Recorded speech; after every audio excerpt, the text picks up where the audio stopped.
24 June যুক্তরাষ্ট্রের president Donald Trump দিলেন এক ঘোষণা, জানালেন যুদ্ধবিরতিতে যাচ্ছে ইরান ও ইসরায়েল। তবে খ্যাপাটে ট্রাম্পের এই কথার ওপর কতটা বিশ্বাস রাখা যায় তা নিয়ে সন্দেহ থেকেই যায়। ইরান ইসরায়েলের যুদ্ধের ময়দান শুধু মধ্যপ্রাচ্যে সীমাবদ্ধ ছিল না, এতে সরাসরি যুক্ত হয়েছিল যুক্তরাষ্ট্র। সম্প্রতি ইরানের পারমাণবিক স্থাপনাগুলোয় হামলা চালায় যুক্তরাষ্ট্রের সামরিক বাহিনী, ফলে এই যুদ্ধের ছায়া লম্বা হয় এশিয়া পর্যন্ত। আর সেই ছায়ার গভীর প্রান্তে দাঁড়িয়ে আছে উত্তর কোরিয়া, পরমাণু শক্তিতে বলীয়ান, চীনের মিত্র, রাশিয়ার বন্ধু। এই দেশটি যদি সরাসরি ইরানের পাশে দাঁড়ায়, তাহলে কি হতে পারে যুদ্ধের সমীকরণ, আর কতটা শক্তিশালী উত্তর কোরিয়া? এসবের বিস্তারিত জানাতে এবারের ইনসাইট স্টোরিতে আপনাদের সাথে আছি আমি মৃত্তিকা সিনহা বিশ্বাস।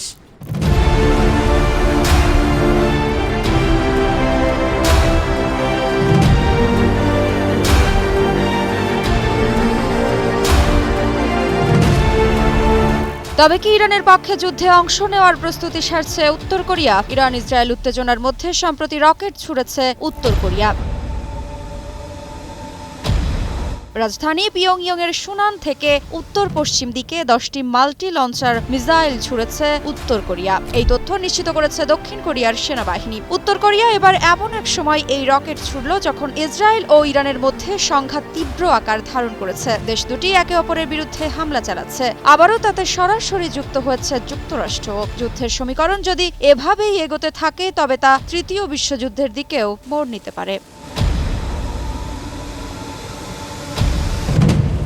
এদিকে গত 22 জুন ইরানের 3টি পারমাণবিক স্থাপনার ওপর হামলা চালিয়েছে যুক্তরাষ্ট্র। এসব স্থাপনার মধ্যে রয়েছে ফর্দো, নাতানজ ও ইস্পাহান। যদিও এ বিষয়ে যুক্তরাষ্ট্রকে আগে থেকে সতর্ক করেছিল রাশিয়া। পুতিনের দেশ জানিয়েছিল, ইসরায়েল ও ইরানের সংঘাতে যুক্তরাষ্ট্র হস্তক্ষেপ করলে তা এক ভয়াবহ সংঘাতে পরিণত হবে। ক্রেমলিনের মুখপাত্র দিমিত্রি পেসকভ রুশ সংবাদ সংস্থা তাসকে বলেছিলেন, যুক্তরাষ্ট্র যদি এই সংঘাতে জড়িয়ে পড়ে, তবে এটি পুরো অঞ্চলের পরিস্থিতিকে অস্থিতিশীল করে তুলবে। এটি এক ভয়ঙ্কর উত্তেজনা সৃষ্টি করবে।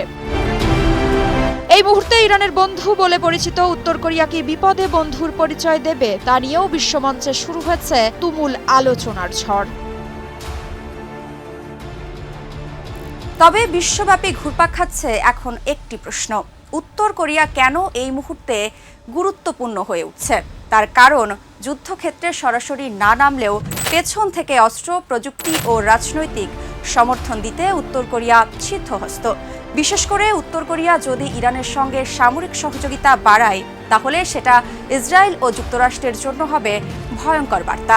আরও গুরুত্বপূর্ণ ব্যাপার হলো, উত্তর কোরিয়ার সর্বোচ্চ নেতা কিম জং উনের কূটনৈতিক জোট, রাশিয়ার পুতিন তার ঘনিষ্ঠ মিত্র, আর পুতিনের জোটভুক্ত চীন এবং ইরান আগে থেকেই একই কৌশলগত মঞ্চে। বহু বছর ধরে বিশ্ব থেকে আলাদা থাকা উত্তর কোরিয়া এখন বিশ্বের অন্যতম ভয়ঙ্কর সামরিক শক্তি। 2024 সালের তথ্যমতে উত্তর কোরিয়ার কাছে আছে 30 থেকে 40টি পরমাণু বোমা এবং বিপুল পরিমাণ ব্যালিস্টিক ক্ষেপণাস্ত্র। এসব ব্যালিস্টিক ক্ষেপণাস্ত্র 12,000 কিলোমিটার দূরের পথ পর্যন্ত পৌঁছাতে পারে। সাম্প্রতিক রাশিয়া সফরে কিম জং উন অস্ত্র রফতানির ইঙ্গিত দেন, বিশেষ করে ড্রোন ও কামিকাজে প্রযুক্তি, যা ইরানের সঙ্গে বিনিময় হতে পারে। আর তাই যদি হয়, তবে নিঃসন্দেহে ইরান হয়ে উঠবে আরও শক্তিশালী রাষ্ট্র।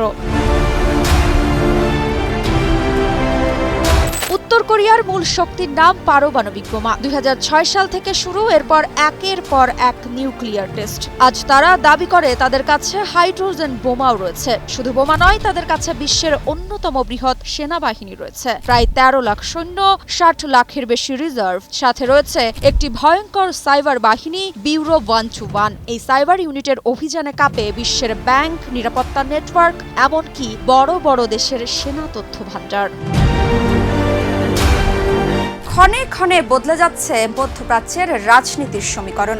যুদ্ধ থামলে ভালো, তবে যদি না থামে, যেমনটা অতীতে আমরা বহুবার দেখেছি ইসরায়েল, ফিলিস্তিন ও ইসরায়েলি সামরিক বাহিনী ও লেবাননে হিজবুল্লাহের মাঝে। আর তাই যদি যুদ্ধ না থামে এবং উত্তর কোরিয়া ইরানের পক্ষে সরাসরি যুদ্ধে অবস্থান নেয়, ক্ষেপণাস্ত্র প্রযুক্তি বা উপগ্রহ নজরদারি, ডেটা সরবরাহ করে, তাহলে ইসরায়েলের অস্ত্রগুদাম, পারমাণবিক গবেষণা কেন্দ্র বা সামরিক ঘাঁটি ঝুঁকিতে পড়তে পারে। তাহলে প্রশ্ন হলো, পরিস্থিতি কোন দিকে যাবে? এই পরিস্থিতিতে যদি উত্তর কোরিয়া ইরানের সঙ্গে দাঁড়ায়, তখন যুক্তরাষ্ট্র দক্ষিণ কোরিয়ার দিকে এগোবে। যুদ্ধ যদি প্রক্সি পর্যায় পেরিয়ে সরাসরি সংঘাতের রূপ নেয় তাহলে প্রথম আঘাত আসতে পারে কোরিয়ান উপদ্বীপেই। এই অবস্থায় অবশ্য ইসরায়েলের বন্ধু বলে পরিচিত যুক্তরাষ্ট্র বসে থাকবে না, সেটা ট্রাম্পের সাম্প্রতিক সময়ের বক্তব্যে বোঝা যায়। দক্ষিণ কোরিয়াকে সঙ্গে নিয়ে পাল্টা জোট গঠনে নামবে। তাহলে চিত্রটা দাঁড়াবে ইরান, রাশিয়া, চীন, উত্তর কোরিয়া বনাম ইসরায়েল, যুক্তরাষ্ট্র, দক্ষিণ কোরিয়া ও ন্যাটো ঘরানার কিছু ইউরোপীয় রাষ্ট্র। এখন উত্তর কোরিয়ার সর্বোচ্চ নেতা কিম যদি সত্যিই ইরানের পাশে দাঁড়ায় তাহলে কি হতে পারে? 2025 সালের শুরু থেকেই উত্তর কোরিয়া ও ইরানের সামরিক যোগাযোগ বেড়েছে। ক্ষেপণাস্ত্র প্রযুক্তি ও সাইবার যুদ্ধে সহযোগিতার গুঞ্জনও রয়েছে। 2025 সালের মে মাসে ইরান থেকে পিয়ংইয়ংয়ে একটি কূটনৈতিক প্রতিনিধি দল সফর করে। আনুষ্ঠানিকভাবে কিছু জানানো না হলেও রাশিয়ার মধ্যস্থতায় পারমাণবিক নিরাপত্তা সহযোগিতার আলাপ হয় বলে অনুমান করা যায়।